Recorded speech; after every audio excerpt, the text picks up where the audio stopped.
In the summer of 1943, the German Wehrmacht faced its gravest crisis since the invasion of the Soviet Union 2 years earlier. The catastrophic defeat at Stalingrad had shattered the myth of German invincibility. The failure at Kursk would soon demonstrate that Germany had permanently lost the initiative in the east. Meanwhile, Allied bombers turned German cities into infernos, and the Western Allies prepared to open new fronts in Italy and France. Against this backdrop of impending doom, Lieutenant Franz Brand of the Wehrmacht kept a remarkable diary that chronicles not just military operations, but the psychological disintegration of a German officer watching his world collapse. Brand's unit, part of Army Group South, held defensive positions along the Seversky Donets and Mias rivers in the Donbass region of eastern Ukraine.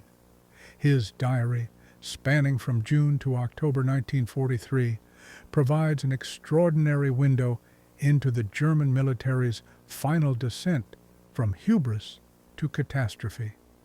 Unlike many post-war memoirs sanitized by hindsight, Brand's contemporary account captures the raw emotions of a man trapped between duty and despair, between Nazi ideology and human decency, between professional competence and moral bankruptcy. His pages reveal not just the tactical details of defensive warfare, but the spiritual crisis of an entire generation of German officers who discovered too late that they had sacrificed everything for a criminal cause. The setting, Army Group South, in crisis. To understand Brand's diary, we must first comprehend the strategic situation facing Army Group South in mid-1943. After the disaster at Stalingrad, German forces had managed to stabilize the front and even recapture Kharkov in March 1943. But these tactical successes masked fundamental weaknesses, irreplaceable losses in men and material, overextended supply lines, and increasingly powerful Soviet forces. The Wehrmacht of 1943 bore little resemblance to the triumphant force that had swept into the Soviet Union in 1941. Elite units had been ground down through two terrible winters. Veteran NCOs and junior officers, the backbone of German tactical excellence, lay buried across the steppes. Their replacements were older men, recovered wounded, and hastily trained recruits who lacked both the skill and fanaticism of their predecessors. Brand's division occupied defensive positions that had been fortified over months of relative quiet. The Mias River line, anchored on the Sea of Azov, represented one of the few natural defensive barriers in the otherwise flat Ukrainian steppe. German engineers had created interlocking fields of fire, minefields, and bunker systems. Yet everyone knew these positions could only delay, not stop, the Soviet colossus once it resumed its westward march. June 1943, uneasy quiet before the storm. Brand's diary opens on June 28, 1943, with an almost pastoral scene. A beautiful season is going by without any large missions. What I hope is that the Russians are not taking advantage of these long months for a premature attack.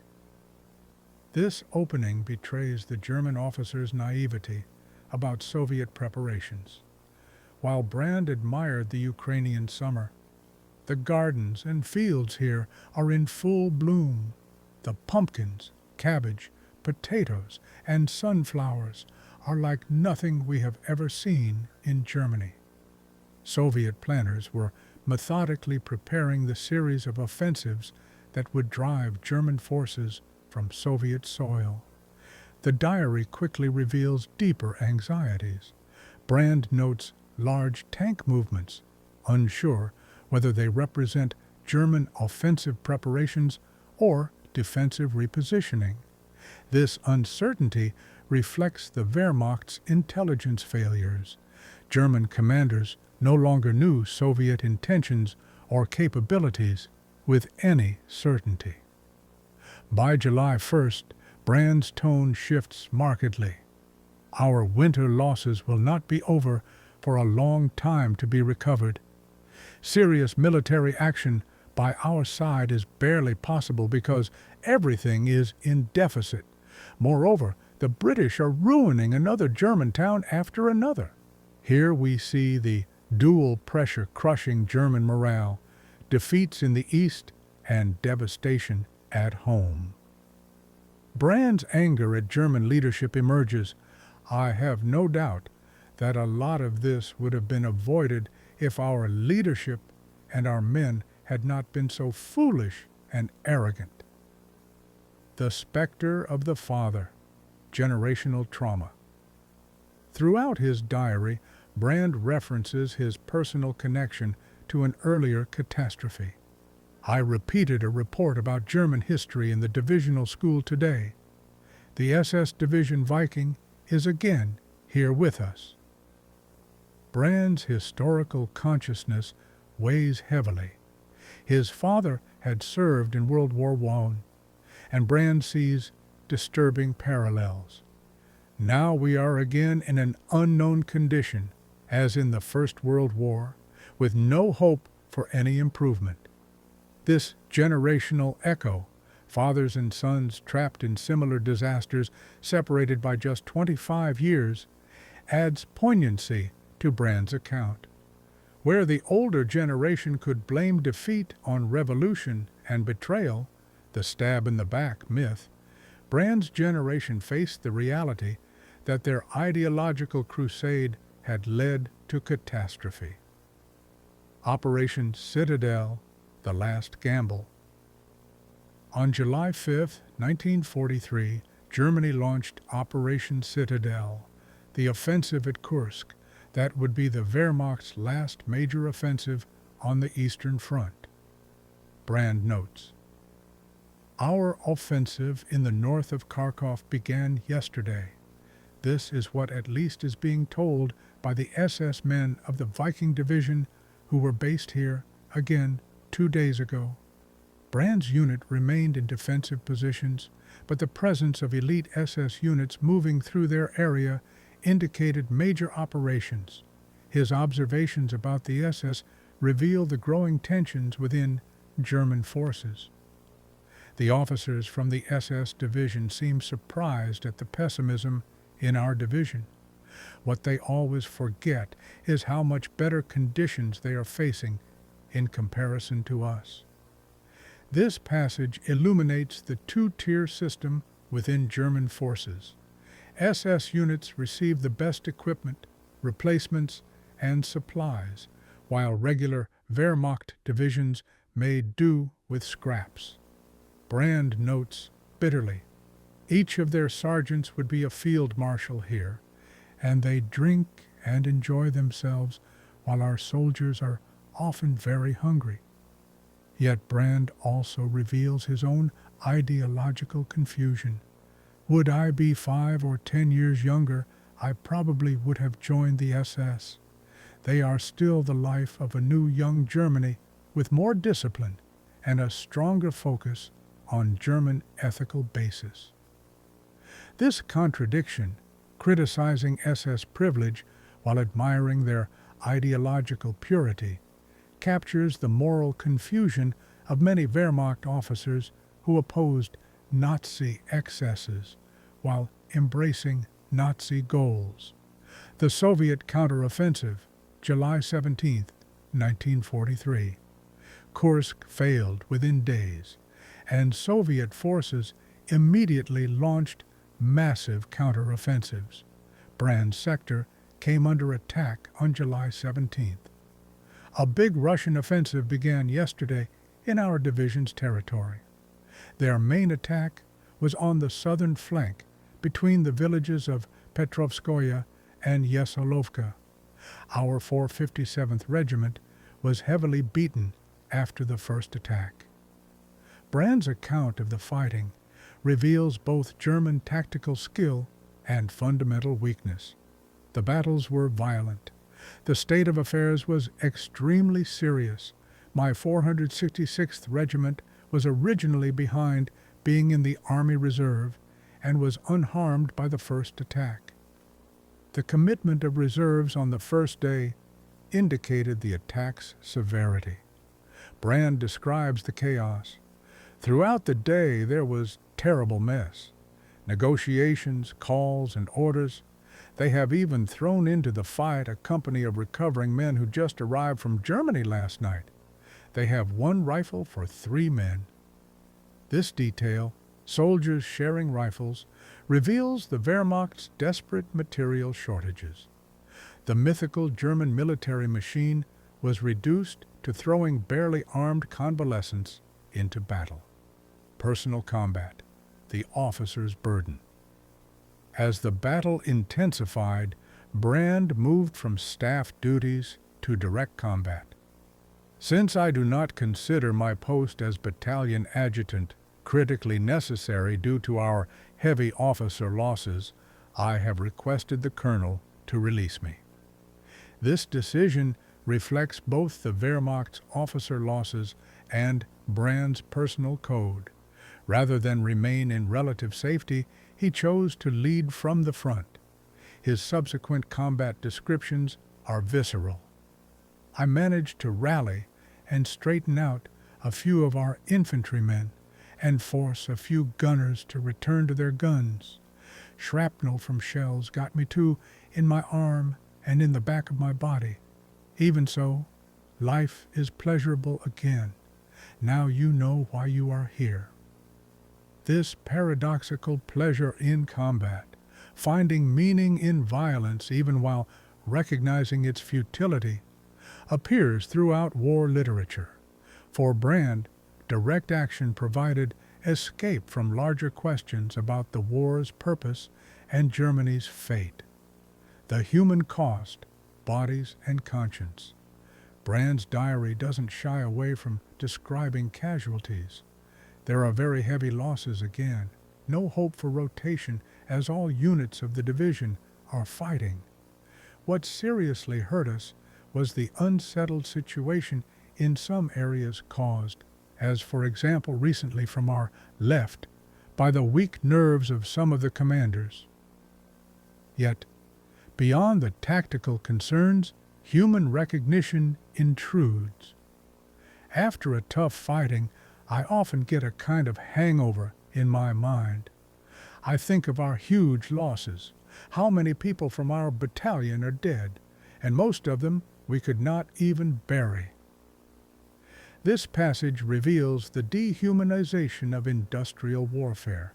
The dead became obstacles to movement rather than fallen comrades deserving ritual respect. Brand's anguish at this reduction of human beings to battlefield detritus shows his struggling humanity. Political awakening, the scales fall. As military disaster mounted, Brand's political reflections deepened. His entry for August 2nd contains remarkable admissions. Mussolini had always had a certain sympathy from me, but his resignation I do not entirely understand. Any dictator who finally retreats is disgusting to me. It is cowardly to talk for decades and then abandon your people in their greatest disaster. The irony of this criticism, that it could apply equally to Hitler, seems to escape Brand, yet his disillusionment grows. By August 4th, he writes, "Russia was a secondary country, and it is only as a result of the confrontation with us that it achieved its present greatness and power. It was we ourselves who gave Russia the opportunity to become so significant in Europe." This recognition that Nazi Germany had created its own nemesis represents remarkable clarity for a serving officer in 1943. Brand even questions the war's necessity. A question remains as to whether we could not have gotten them through skillful politics at a cheaper cost without war and those huge losses. The leadership's failure, scathing criticism. Brand's September 9th entry contains an extraordinary passage analyzing Nazi leadership. Hitler is a great figure. What he lacks is depth and vision. He is an amateur in practically all areas. It appears that he is a bad judge of people, and therefore he was derailed by Byzantines and flatterers.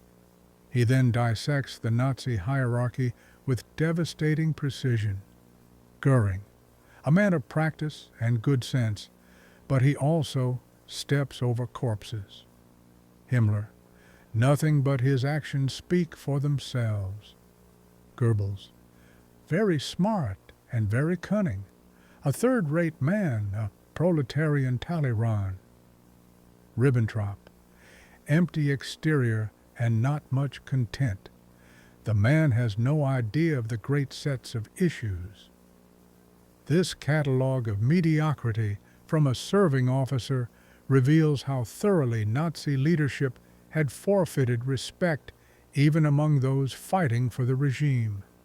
Brand concludes bitterly, in addition to them, there are a whole mess of mediocre assistants and bureaucrats who imitate and woo the great ones by all means.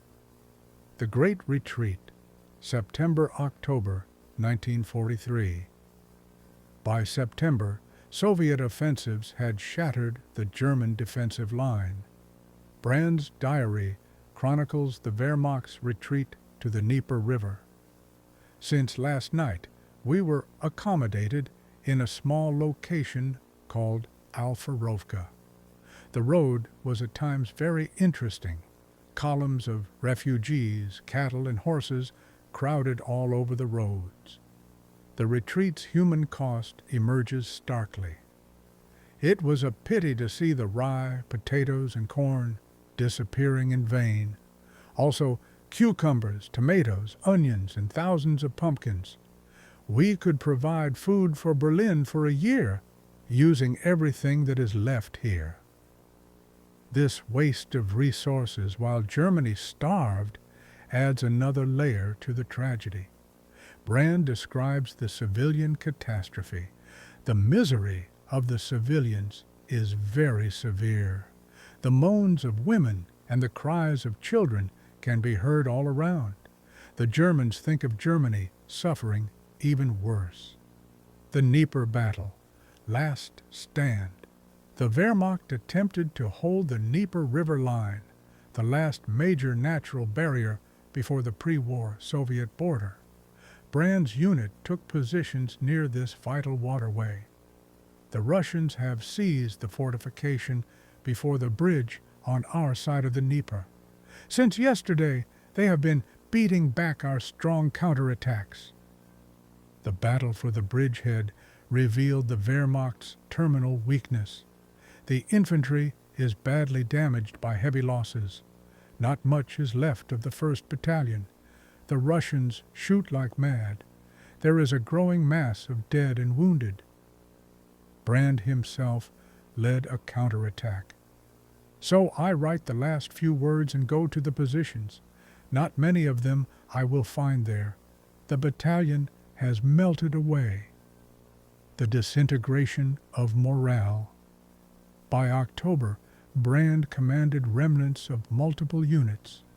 I am in charge of both my unit and the neighboring company on our right. With the heavy losses we suffered, the lack of officers is very much felt. The quality of replacements appalled him. Unfortunately, I do not have any non-commissioned officers except those who are useless. Among my 3 non-commissioned officers, one is a master-at-arms, another a clerk, and the third was in administration in Poznan, for 4 years of the war. These rear area personnel thrust into frontline combat symbolized the Wehrmacht's exhaustion. Brand notes the spreading defeatism. The people's credibility is rapidly lost. Besides, any operation with soldiers of the 5th year of the war is very dangerous. They do not have fight in them. They are almost unable to be forced to attack. The final entries. Apocalypse. Brand's last entries capture the Wehrmacht's complete collapse. October 22nd. At our neighboring units on the right, the Russians managed to break through. The neighboring company given to me causes a lot of trouble because not only are there not enough non-commissioned officers, but the soldiers are extremely apathetic and lazy. October 23rd describes his unit's final battle. The Russians began a big offensive. They managed to break through on a wide front. The right half of the company given to me also began to give up their positions. Some of the soldiers were scared and fled. Brand's final coherent entry reveals complete encirclement. To make matters worse, we got about 100 Russians in the rear. To the east and to the south, there was the Dnieper. The road to the west is blocked. His last words are a cry of despair. That means another retreat. Poor Germany! There is too much. Impossible to bear it any longer. All has its limits. Oh, those stupid politicians who, in the 5th year of the war, make our people and army suffer so badly. The diary ends abruptly. Brand's fate remains unknown. Killed, captured, or missing like millions of others swallowed by the Eastern Front's carnage. Analysis, the psychological journey. Brand's diary reveals a remarkable psychological journey from professional soldier to disillusioned critic. Several themes emerge.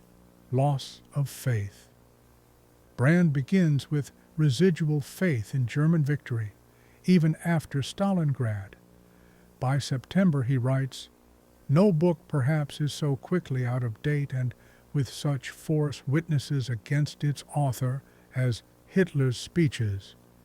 This recognition that Nazi promises were lies represents a fundamental break, professional versus ideological identity. Throughout, Brand struggles between his identity as a German officer and his growing recognition of serving a criminal regime. He criticizes Nazi leadership while maintaining personal duty. This compartmentalization allowed Wehrmacht officers to continue fighting even as faith collapsed. The search for meaning. Brand repeatedly seeks meaning in meaningless suffering. Combat provides temporary escape. Life is pleasurable again. Now you know why you are here. But this battlefield clarity cannot overcome larger questions about the war's purpose. Generational responsibility. Brand's historical consciousness, comparing 1943 to 1918, suggests awareness that his generation had failed even more catastrophically than their fathers. Where the previous generation could blame external betrayal, Brand's generation faced the reality of self-destruction. The diary's historical significance. Brand's diary contributes to our understanding of 1943's crucial campaigns in several ways. The view from below. While generals' memoirs dominate Eastern Front historiography, Brand provides a company/battalion level perspective. His account reveals how strategic failures translated into tactical disasters, shortages of everything from rifles to competent NCOs. German morale collapse. Traditional histories emphasize German tactical proficiency even in defeat. Brand shows the human reality: units fleeing, officers breaking, soldiers refusing orders. The Wehrmacht of 1943 was exhausted spiritually as well as materially. Ideological confusion. Brand's simultaneous criticism and support of Nazi ideology illustrates the moral confusion of many Wehrmacht officers. They recognize the regime's incompetence while still embracing its goals, trapped between professional duty and political bankruptcy. The Soviet achievement. Through German eyes, we see the Red Army's remarkable transformation. The force that nearly collapsed in 1941 had become an unstoppable juggernaut by 1943. Brand's grudging respect for Soviet artillery, aviation, and inexhaustible reserves reveals the completeness of this reversal. Lessons for military history. Brand's diary offers several insights for students of military history. The limits of tactical excellence. The Wehrmacht's tactical superiority could not overcome strategic failure. Brand's units might win local engagements, but could not affect the war's outcome. Tactical proficiency without strategic wisdom leads only to skilled defeat. The importance of depth. The Soviet ability to absorb losses and generate new forces contrasts sharply with German weakness. Brand repeatedly laments the lack of reserves, replacements, and resources. Modern military planners study this contrast: quality versus quantity, professional excellence versus strategic depth. Morale as a finite resource. Brand's diary traces morale's erosion from confidence through doubt to despair. Even elite forces have breaking points when faced with continuous defeat, inadequate resources, and obvious leadership failure. Morale, once broken, proves nearly impossible to restore. The human dimension. Beyond operational details, Brand reminds us that war is ultimately about human beings. The officer trying to rally panicking soldiers, civilians fleeing their homes, wounded men dying without burial. This human dimension often gets lost in arrows on maps and casualty statistics. The Eastern Front in 1943, the turning tide.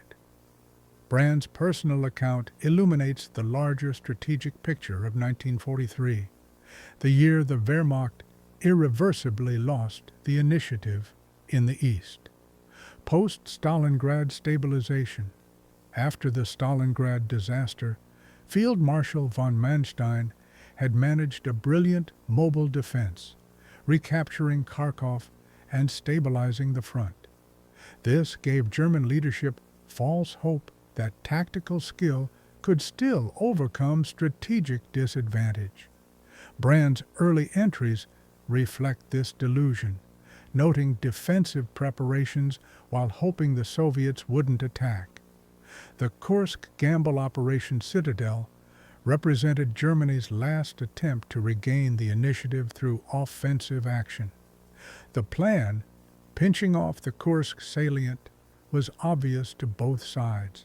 The Soviets had months to prepare elaborate defenses. Brand notes the movement of elite SS divisions toward the offensive, but seems to sense the futility. I hope this is true. This year we have had enough of it. The Soviet steamroller. After Kursk's failure, the Red Army launched a series of offensives that never really stopped until Berlin fell. Brand's diary captures this relentless pressure: attacks in July, renewed offensives in August, the drive to the Dnieper in September, and bridgehead battles in October. The Wehrmacht could no longer pause to reorganize. It was in constant retreat. The quality gap.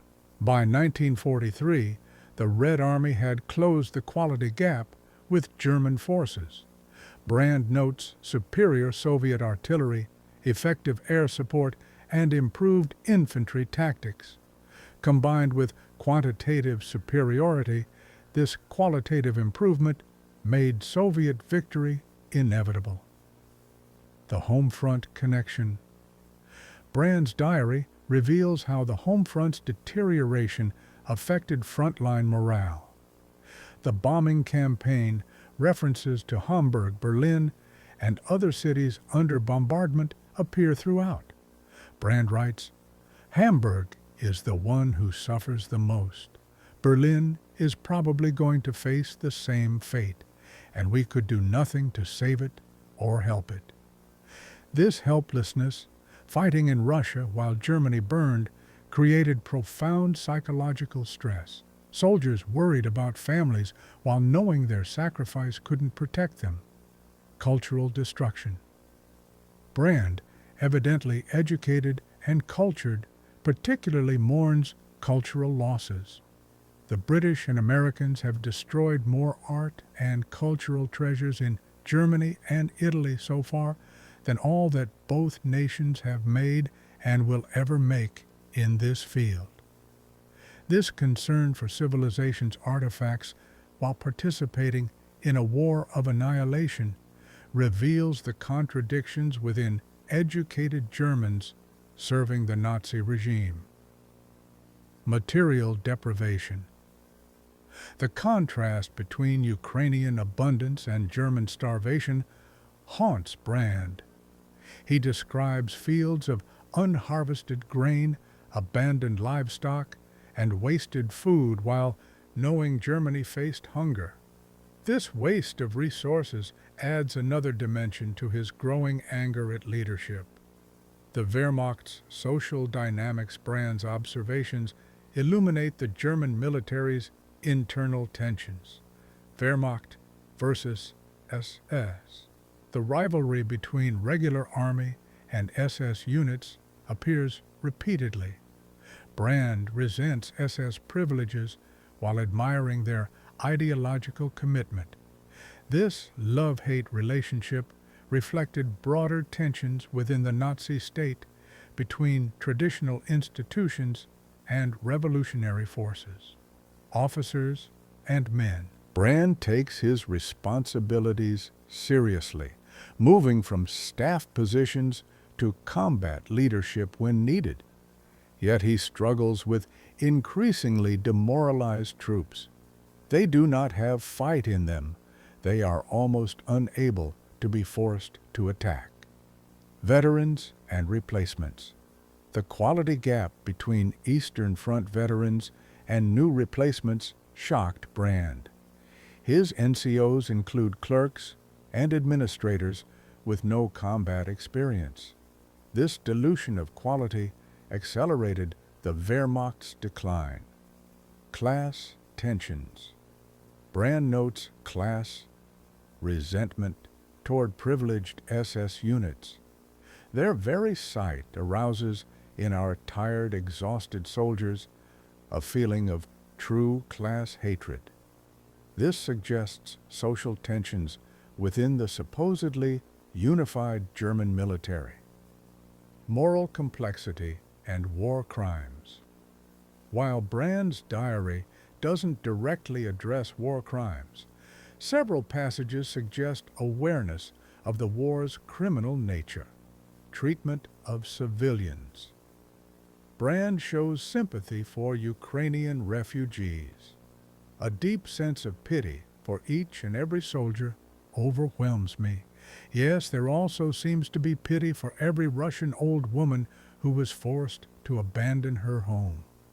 Yet this sympathy coexists with participation in scorched earth tactics.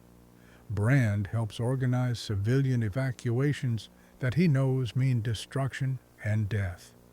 The SS question Brand's comments about the SS hint at darker knowledge. The SS soldiers rob and take away everything from the locals impudently. Russians do not hate anyone as much as they hate the SS. This suggests awareness of SS atrocities without explicitly acknowledging them, a common pattern in Wehrmacht memoirs. Moral evasion. Brand criticizes political leadership while avoiding examination of his own complicity. He serves the regime while denouncing it, fights for Nazi victory while predicting defeat. This moral compartmentalization allowed Wehrmacht officers to continue functioning despite growing awareness of serving evil. Comparative perspectives, other accounts. Brand's diary gains context when compared with other Eastern Front accounts. Gottlob Biderman's In Deadly Combat, Biderman, an infantry NCO, provides a soldier's eye view that complements Brand's officer perspective. Both describe the Wehrmacht's decline, but Biderman focuses on small unit tactics while Brand grapples with larger questions. Guy Sadger's The Forgotten Soldier. Sadger's controversial memoir covers similar ground from an Alsatian conscript's perspective. Like Brand, Sadger describes material shortages and morale collapse, but lacks Brand's historical consciousness and political reflection. Soviet accounts. Marshal Zhukov's memoirs describe the same battles from the Soviet perspective. Where Brand sees desperate defense against overwhelming force, Zhukov describes methodical operations to destroy German military power. Civilian memoirs. Accounts by Ukrainian civilians caught between armies add another dimension. Brand's sympathy for refugees gains complexity when balanced against civilian testimonies of German occupation brutality. The diary as literature. Beyond its historical value, Brand's diary succeeds as wartime literature, prose style. Brand writes with educated clarity despite battlefield conditions. His descriptions balance tactical detail with human observation. There were fertile fields and flowering villages, and then again endless columns of refugees, as well as many retreating regiments. Emotional range. The diary captures war's emotional spectrum: professional satisfaction in successful defense, anger at incompetent leadership, pity for victims, despair at Germany's fate. This emotional honesty gives the account power beyond mere operational history. Tragic arc Brand's journey from confidence to despair follows classic tragic structure. The protagonist possesses virtues, duty, courage, intelligence, but serves a doomed cause. His growing awareness cannot prevent catastrophe. Universal themes. Despite its specific context, the diary explores universal wartime themes: duty versus conscience, professional competence versus moral failure, individual agency versus historical forces. The question of authenticity. As with any historical document, questions of authenticity arise. Internal consistency. The diary's progression from June to October 1943 shows consistent development in style, concerns, and deteriorating situation. Factual details align with known operations and unit movements. Contemporary voice. Unlike post-war memoirs, the diary lacks hindsight's wisdom. Brand doesn't know how the war ends, maintaining uncertainty that retrospective accounts cannot capture. Propaganda elements.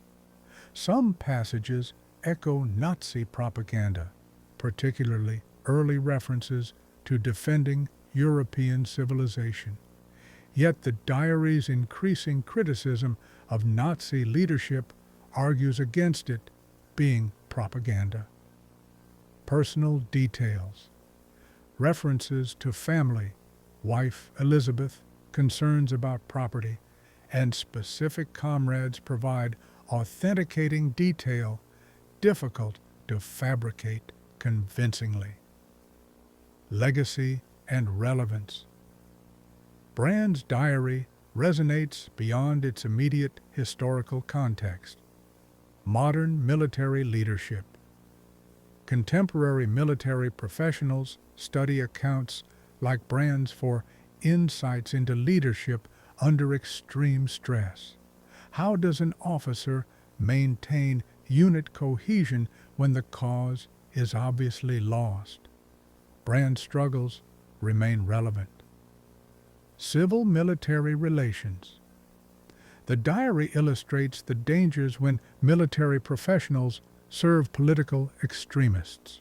Brand's belated recognition of Nazi incompetence warns against military deference to ideological leadership. War and morality. Brand's moral journey, from enthusiastic participant to disillusioned critic, parallels experiences in many conflicts. Vietnam, Iraq, Afghanistan all produced similar testimonies of idealism curdling into cynicism. Historical memory. The diary contributes to ongoing debates about Wehrmacht culpability. Brand emerges neither as simple war criminal nor noble warrior, but as a complex individual trapped between duty and recognition of serving evil. Conclusion. A voice from the abyss. Lieutenant Franz Brand's diary ends abruptly on October 23, 1943, with his unit surrounded and Germany's defeat inevitable, though still 18 months away. His fate, whether killed in the pocket, captured and sent to Soviet camps, or somehow escaping to fight and die elsewhere, remains unknown. In this uncertainty, he joins millions whose individual stories disappeared into the Eastern Front's vast catastrophe. Yet Brand's voice, preserved through his diary, continues speaking across decades. His account provides invaluable testimony about the Wehrmacht's disintegration, the human cost of ideological warfare, and the moral complexities facing those who discover too late they serve an evil cause. The diary's power lies not in heroic narratives or battlefield glory, but in its honest depiction of professional soldiers recognizing their world's collapse. Brand's journey from confidence through doubt to despair mirrors the Wehrmacht's larger trajectory.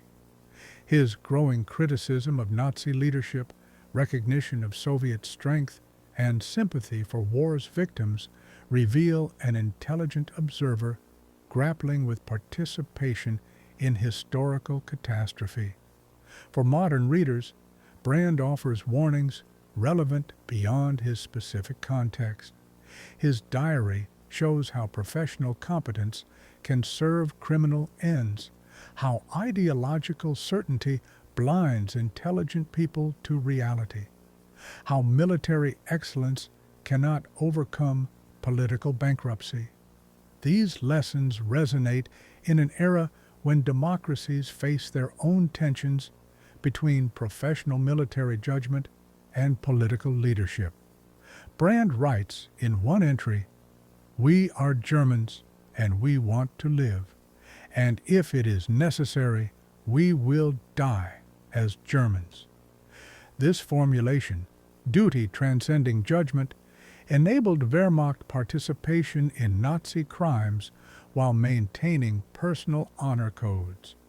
Brand's diary reveals both this moral compartmentalization's psychological necessity and ultimate bankruptcy. The Ukrainian landscapes Brand describes, sunflower fields, destroyed villages, columns of refugees, remain scarred by war's memory. The Donbass region he defended saw renewed conflict in 2014 with Russian and Ukrainian forces fighting over the same territory. History's repetitions give Brand's observations renewed relevance. Perhaps most powerfully, the diary captures war's essential tragedy. Decent individuals trapped in indecent circumstances, professional soldiers serving criminal regimes, human beings reduced to instruments of policies they neither created nor fully understood. Brand emerges from his pages as neither hero nor villain, but as something more complex and instructive, a capable officer who recognized too late that competence without moral clarity leads only to efficiently executed catastrophe. His final entries, describing surrounded positions and demoralized troops, could serve as the Wehrmacht's epitaph. The army that had conquered Europe in brilliant campaigns was reduced to frightened conscripts led by rear-area bureaucrats, fighting hopeless battles for a regime that had forfeited any claim to loyalty. Brand's last words, "Oh, those stupid politicians who in the 5th year of the war make our people and armies suffer so badly," express the rage of professional soldiers discovering their sacrifices served only to prolong national catastrophe. Franz Brand's diary thus stands as essential testimony from the Eastern Front's darkest period. It reminds us that behind operational histories and casualty statistics lie individual human beings struggling with conscience, duty, and survival in history's most terrible war. His voice from the abyss continues to instruct, warn, and remind us of war's human costs. Costs measured not just in lives lost, but in moral compromises, psychological wounds, and civilizations destroyed. The diary of Lieutenant Brand ends where it began, with a German officer watching enemy forces approach his position. But between those bookends lies a universe of experience, professional pride giving way to despair, ideological certainty crumbling into confusion, tactical competence proving insufficient against strategic failure.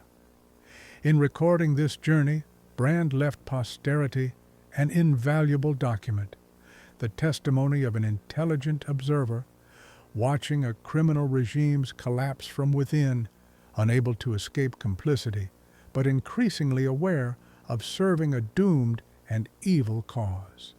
That awareness, more than battlefield details or operational analysis, gives Brand's diary its enduring value. In an age when professional military forces again face questions about service to questionable political leadership, when democratic societies struggle with war's moral complexities, when technological superiority cannot guarantee victory against determined opponents, the voice of a Wehrmacht lieutenant from 1943 speaks with surprising relevance. His diary reminds us that war's first casualty may be truth, but its last casualty is often the moral certainty of those who wage it. Epilogue: The Unknown Fate. The abrupt ending of Brand's diary on October 23, 1943, leaves us with questions that mirror the fate of millions on the Eastern Front. His unit, surrounded near the Dnieper, faced three possible outcomes: annihilation in place, surrender, and captivity, or somehow breaking out to continue the retreat westward. Each possibility carries its own tragic weight. If Brand died in that pocket, he would have joined the anonymous thousands whose bodies littered the Ukrainian steppes. The Wehrmacht's graves registration service, once meticulous, had long since been overwhelmed. Men died and were hastily buried or left where they fell, their identification discs the only hope their families might someday learn their fate. Brand's wife Elizabeth, already bombed out of her Berlin home, would have joined the millions of German women waiting for news that never came. If captured, Brand faced the Soviet prisoner of war system, where death rates for German POWs approached 35%. His education and officer status might have meant interrogation by Soviet intelligence, seeking information about German defenses. His diary, if discovered, would have marked him as politically aware, dangerous in Soviet eyes. The camps of Siberia and Central Asia swallowed hundreds of thousands of Wehrmacht personnel, many not returning until the 1950s, if at all.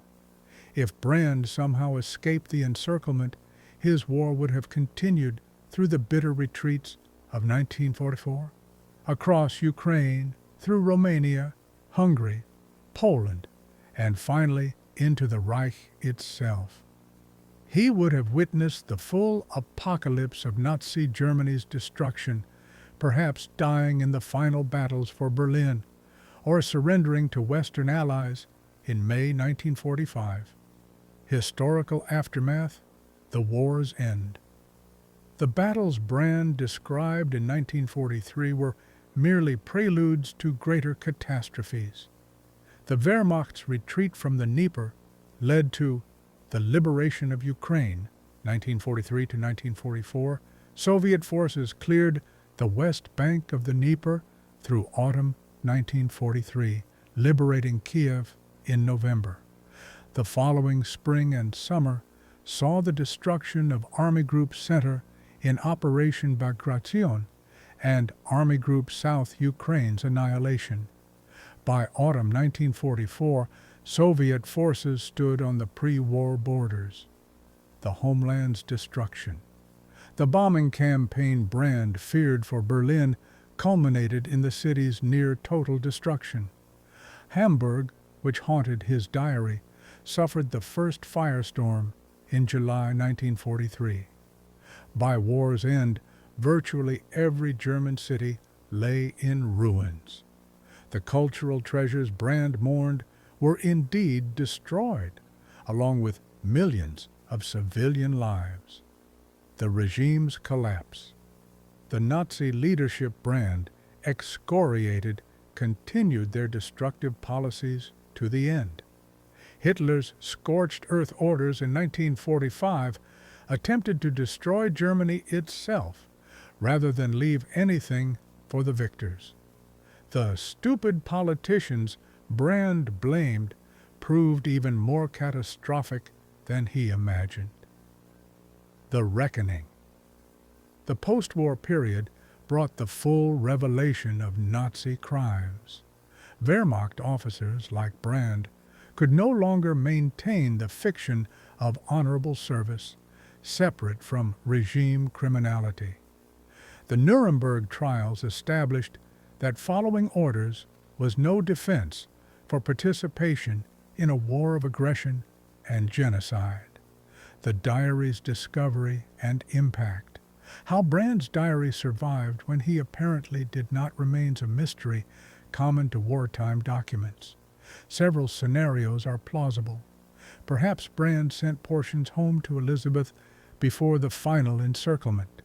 German military mail functioned remarkably well until late in the war. A package containing his notebooks might have reached Berlin, survived the bombing, and emerged decades later from an attic or basement. Alternatively, Soviet forces might have recovered the diary from Brand's body or captured effects. Soviet archives, opened after 1991 revealed thousands of German documents. Brand's diary could have spent decades in Moscow before researchers recognized its significance. A comrade might have preserved the diary, carrying it through captivity or escape, eventually returning it to Brand's family or donating it to archives. Such acts of preservation, honoring fallen friends by saving their final words, occurred frequently. Broader historical significance. Brand's diary contributes to several historiographical debates. The clean Wehrmacht myth. For decades after 1945, Wehrmacht veterans maintained they were simple soldiers, distinct from Nazi criminals. Brand's diary complicates this narrative. While showing no enthusiasm for Nazi ideology, he participated in a criminal war of aggression. His sympathy for refugees coexisted with enabling their displacement. This complexity better reflects historical reality than simple categories of guilt or innocence. The psychology of defeat. Brand's psychological journey from confidence to despair illuminates how armies collapse. Material factors, shortages of men and equipment, combined with moral factors, loss of faith in leadership and cause. His diary shows this process from inside as lived experience rather than historical abstraction. The Eastern Front's centrality. Western popular memory often emphasizes D-Day and the liberation of France, but Brand's diary reminds us the war's outcome was decided in the East. The battles he describes involved forces dwarfing those in Western Europe. The Wehrmacht's destruction occurred primarily on the steppes of Russia and Ukraine. Individual agency in total war. Brand struggled with his role as a small cog in a vast machine.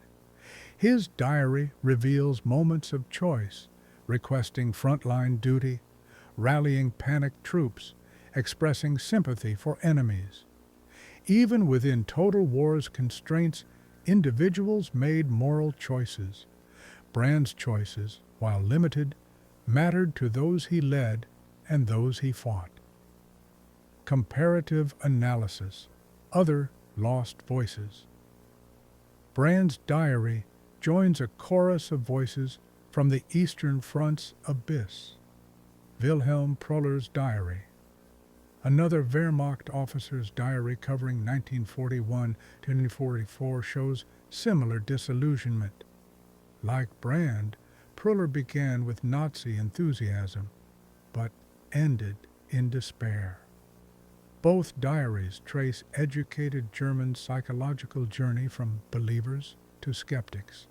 Helmut Altner's Berlin Dance of Death, a paratrooper's memoir of the war's final phase, shows where Brand's trajectory led, the complete dissolution of German military power. Altner's account of Berlin's defense reveals an army reduced to old men and boys with inadequate weapons.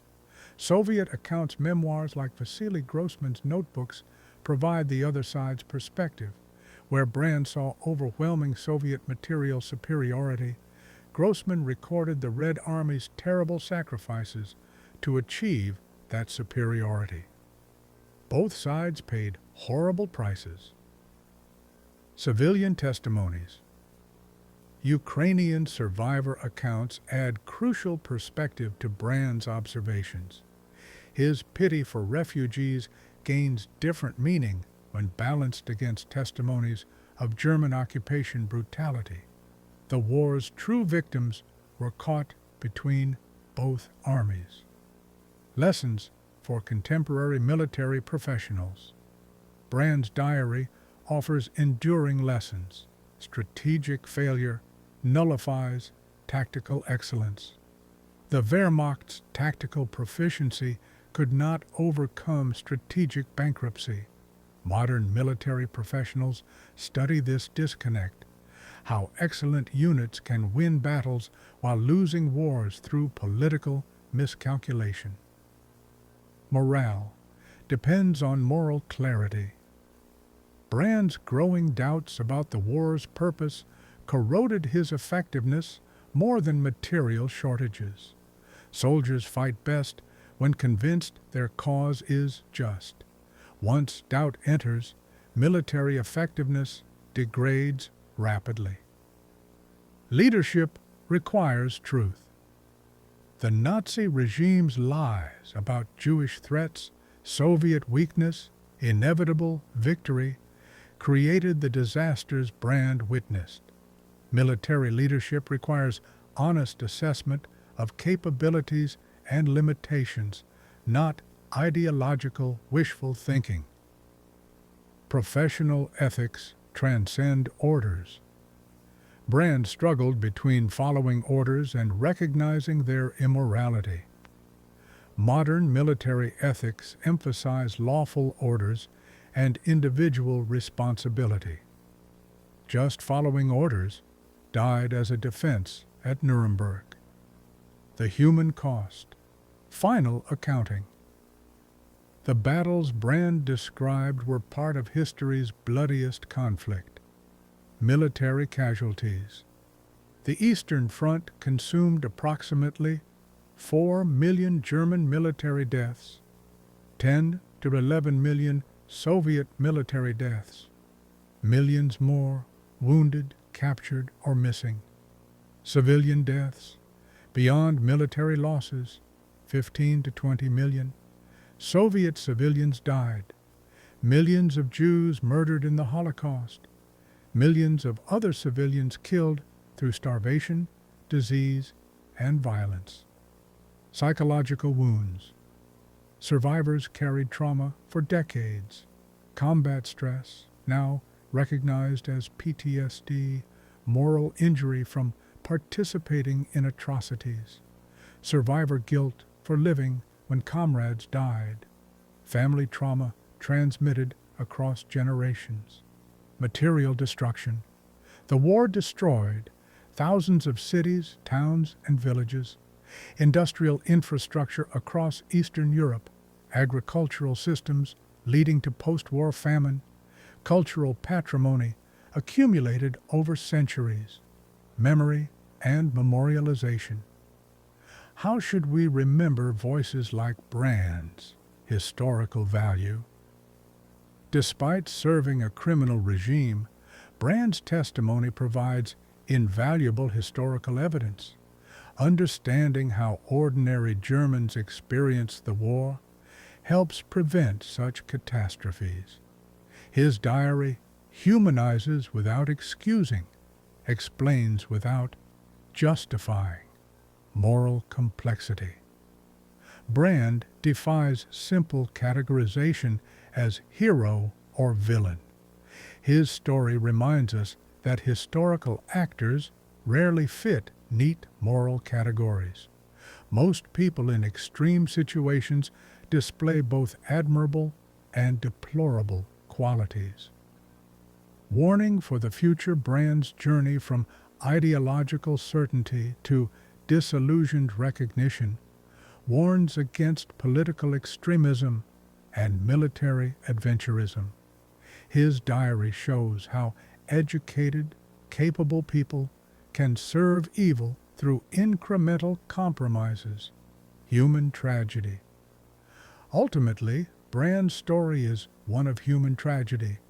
Lives destroyed, potential wasted, civilization reduced to rubble.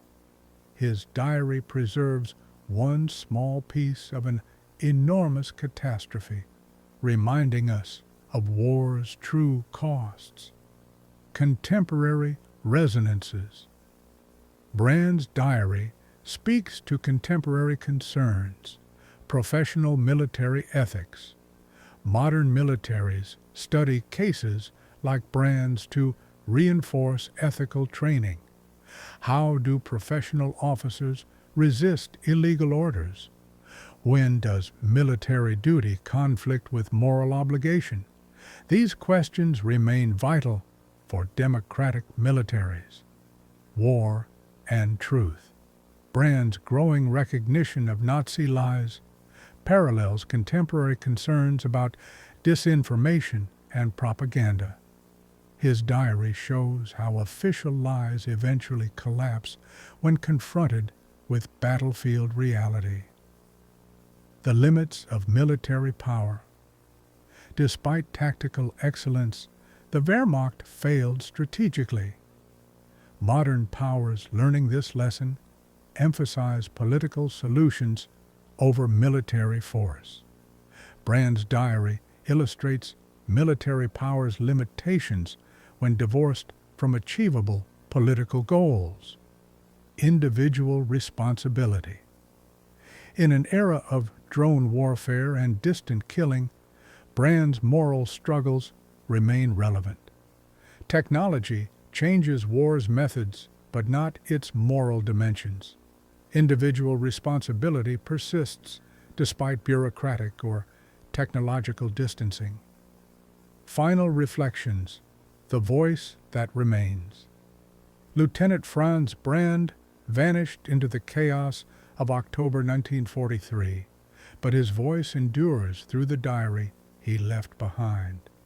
In those pages, we encounter not a caricature of German militarism, but a complex human being struggling with duty, conscience, and survival in history's most terrible war. His transformation from professional confidence to existential despair mirrors the Wehrmacht's larger collapse. Yet within that trajectory lie moments of human recognition, sympathy for refugees, anger at incompetent leadership, growing awareness of serving an evil cause. These glimpses of humanity amidst inhumanity give his testimony enduring value. Brand wrote in July 1943, "The desperation makes us strong and indestructible." This proved false. Desperation led not to strength, but to collapse. Yet something did prove indestructible: the human capacity to bear witness, to record truth even in extremity, to leave testimony for future generations. The diary ends with encirclement and implied death, but Brand's act of writing transcends that ending. In documenting his experience, he created something that outlasted both himself and the regime he served. His words force us to confront war's realities, not as abstraction but as lived experience of fear, duty, violence, and moral compromise. Modern readers approaching Brand's diary face their own moral challenges. How do we read such documents? With condemnation for his service to evil, with sympathy for his human struggles, with gratitude for his honest testimony? Perhaps with all these responses simultaneously, accepting complexity over simplification. The Ukrainian fields where Brand fought have healed, grass covering the scars of battle. The ideologies that drove men to kill lie discredited. The empires that clashed have transformed or vanished. But questions Brand raised persist. How do professional soldiers maintain honor while serving dishonorable causes? What individual responsibility do we bear for collective crimes? How do we recognize evil before it's too late to resist? In preserving his thoughts through that terrible summer and autumn of 1943, Brand performed his final duty, not to the Wehrmacht or Nazi Germany, but to historical truth. His diary ensures that future generations understand the Eastern Front not as lines on maps, but as human beings trapped in historical catastrophe, struggling to maintain humanity while participating in inhumanity. The last entry breaks off mid-sentence, Brand probably running to meet the Soviet assault that would kill or capture him. Yet his true last words were written months earlier. "We must stand, and we will stand." They did stand, and they were destroyed. Brand's diary survives as a warning. Standing firm for the wrong cause leads only to meaningless sacrifice. Franz Brand joined millions whose bodies fertilized Ukrainian soil, whose dreams died in the East, whose families waited vainly for their return. But unlike most, he left words that speak across decades. In reading his diary, we hear not just one Wehrmacht lieutenant, but echoes of all those consumed by the 20th century's greatest catastrophe. Reminders that war is not glory, but waste, not heroism, but tragedy, not abstraction, but individual human beings dying for causes they imperfectly understand. His diary closes, but questions linger. Did Elizabeth survive the bombing? Did she ever learn her husband's fate? Did she read these final pages, understanding at last why he could not return? These unanswered questions remind us that war's casualties extend far beyond those who fall in battle to encompass all those left behind, waiting, wondering, grieving. In the end, Lieutenant Franz Brand's diary stands as one man's testimony from inside a collapsing evil empire. He was neither hero nor monster, but something more common and perhaps more troubling, a competent professional who recognized too late that competence without moral clarity serves only to extend catastrophe. His voice from 1943 warns us still.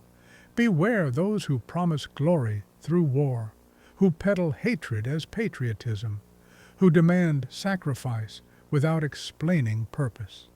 The view from inside a dying army is always the same: waste, futility, and recognition that it need never have come to this. The diary of Lieutenant Brand ends, but its echoes continue wherever professional soldiers face moral choices, wherever citizens evaluate calls to war, wherever we remember that behind every historical statistic lies an individual human being who loved, hoped, struggled, and died. In preserving his fragment of the Eastern Front's immense tragedy, Brand achieved his own small immortality. Not the 1,000-year Reich Hitler promised, but the lasting testimony of one witness to its destruction. Please support this video with a like and subscribe to the channel if you enjoyed it. Goodbye, and see you all soon.